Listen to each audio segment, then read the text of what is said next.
Bonjour chers élèves de la terminale. Aujourd'hui, nous allons traiter une démonstration par récurrence. Nous allons commencer par rappeler assez rapidement quel est le principe de récurrence. Lorsque nous voulons démontrer une assertion par récurrence, comment est-ce qu'on procède? Donc, lorsque nous voulons démontrer qu'une proposition ou qu'une propriété est vraie en utilisant la méthode de démonstration par récurrence, on procède en 3 étapes.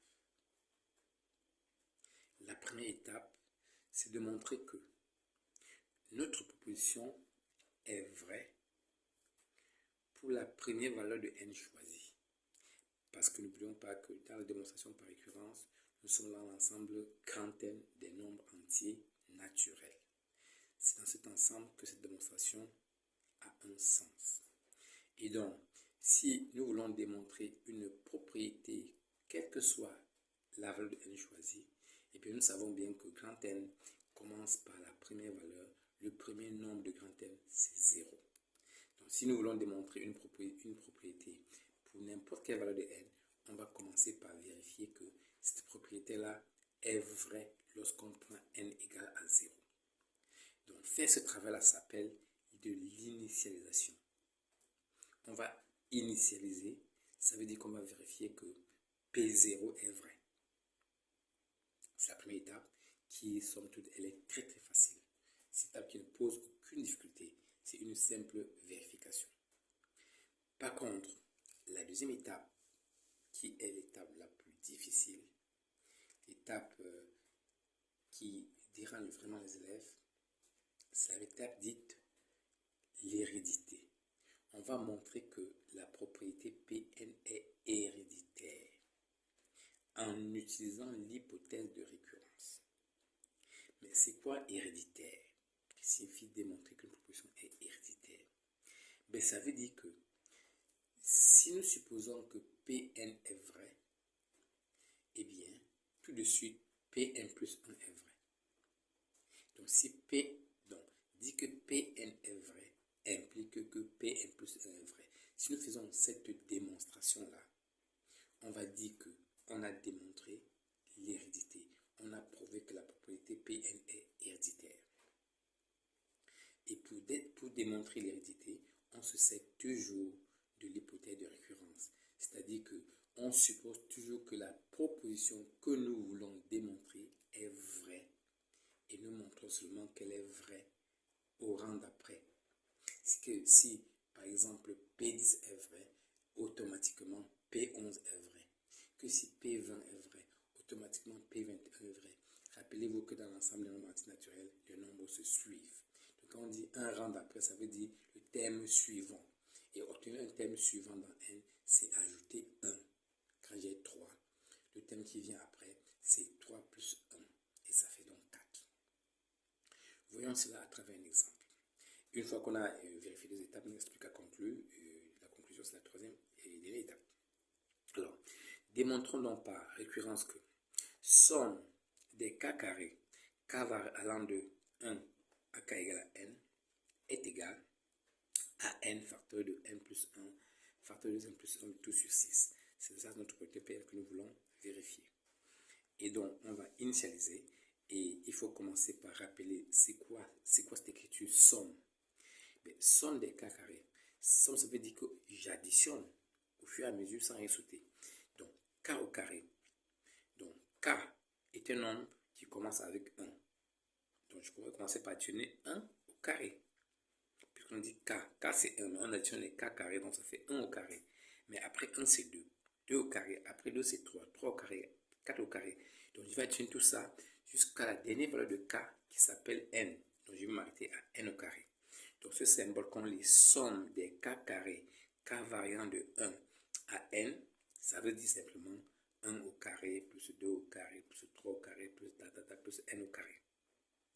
On doit démontrer que cette somme-là peut s'écrire autrement comme étant n facteur de n plus 1 facteur de n plus 1 sur 6. Pour faciliter notre démonstration, nous allons poser que le premier membre de l'égalité va s'appeler AN et le deuxième BN. Et donc, initialiser notre proposition veut dire que nous allons démontrer que A1 égale à B1. Mais commençons par calculer A1. A1 veut dire je prends K égale à 1, ça fait donc 1 au carré qui donne 1. Et B1, je viens dans BN, je remplace mon N partout par 1 et je calcule. Remplaçons. Ici, quand on remplace tout cela, on aura donc du 3 fois 2 sur 6, c'est-à-dire 1. On voit bien que A1 égale à B1, ça veut dire que P1 est bel et bien initialisé. Dans la première table, on l'a dit tantôt, elle était très facile.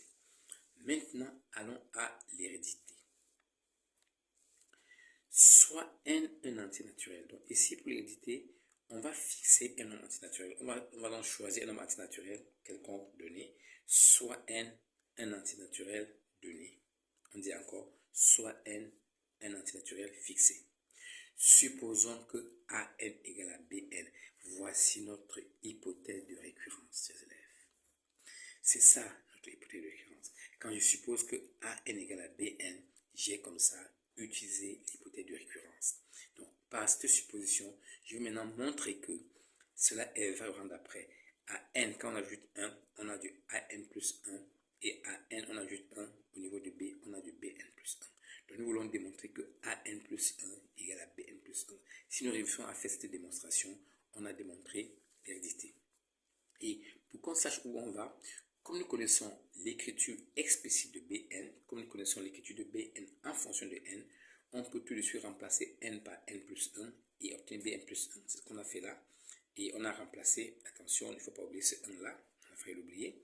Et donc, lorsqu'on remplace, on réduit, on calcule et on obtient sans aucune difficulté que Bn plus 1 peut s'écrire comme étant n plus 1, facteur de n plus 2, facteur de 2n plus 3 sur 6. Maintenant, il faut démontrer que AN plus 1 va donner exactement la même expression. Alors, commençons par écrire c'est quoi AN plus 1. On écrit d'abord AN c'est jusqu'à N, et à N, on ajoute, c'est-à-dire au lieu de remplacer, on remplace N par N plus 1, donc on avait N au carré, et on aura donc N plus 1 au carré. C'est pour ça que ici, AN plus 1, c'est tout AN plus N plus 1 au carré. Et ça, il faut savoir bien écrire ça parce que si il faut faire attention, ce n'est pas seulement n au carré et plus 1, c'est n plus 1 tout au carré. Et dès cet instant, on voit bien que on a déjà an ici, de 1 au carré jusqu'à n au carré, c'est ce qu'on appelait an. Et nous connaissons que an égale à bn, donc je peux remplacer ce an par notre bn sous la forme explicite. Et du coup, j'ai à faire tout simplement un petit calcul où j'ai n qu'il faut simplement réduire, développer, réduire ou factoriser, peu importe. Mais je pense qu'il est comme nous avons bn plus 1 sous la forme factorisée, nous allons essayer de factoriser plutôt cette expression.